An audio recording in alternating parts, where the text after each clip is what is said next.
Meta wins its AI copyright case filed by Sarah Silverman and other authors. We'll talk more about it in moments, but first, as expected, Apple didn't reveal any new hardware during WWDC this year.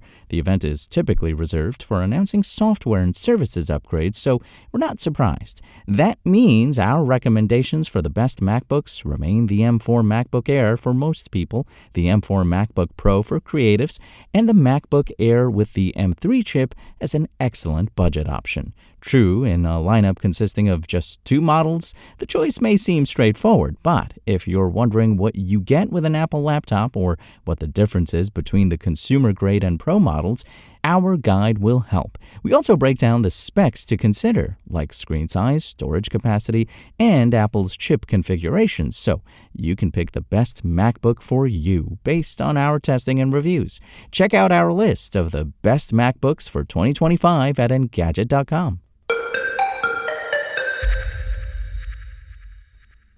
Federal Judge Vince Chabria has ruled in favor of Meta over the 13 book authors, including Sarah Silverman, who sued the company for training its large language model on their published work without obtaining consent. His court has granted summary judgment to Meta, which means the case didn't reach full trial.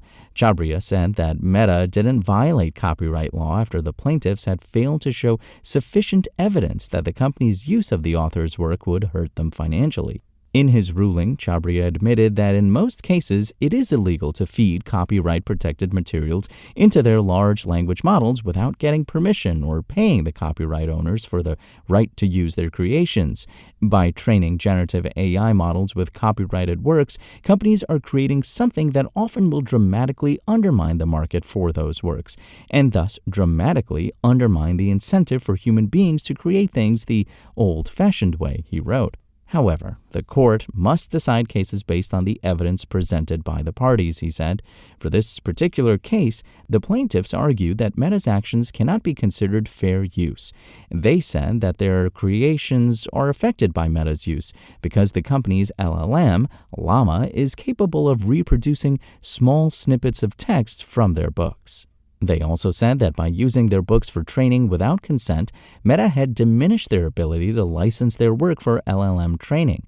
The judge called both arguments clear losers. Llama is incapable of generating enough text straight from the books to matter, he said, and the authors aren't entitled to the market for licensing their works as AI training data. Chabria wrote that the argument that Meta copied their books to create a product that has the capability to flood the market with similar works, thereby causing market dilution, could have given the plaintiffs the win, but the plaintiffs barely touched the argument and presented no evidence to show how output from Meta's LLM could dilute the market. Despite his ruling, Chabria clarified that his decision is limited.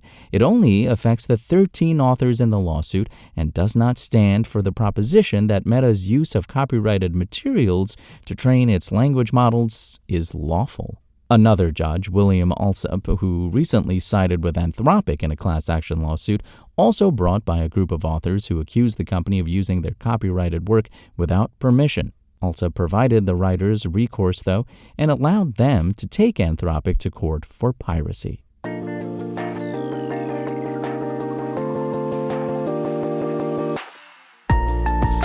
Thanks for listening to the show.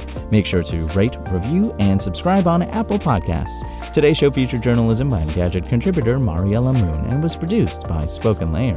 I'm Imran Sheikh, and as always, we'll talk more tomorrow.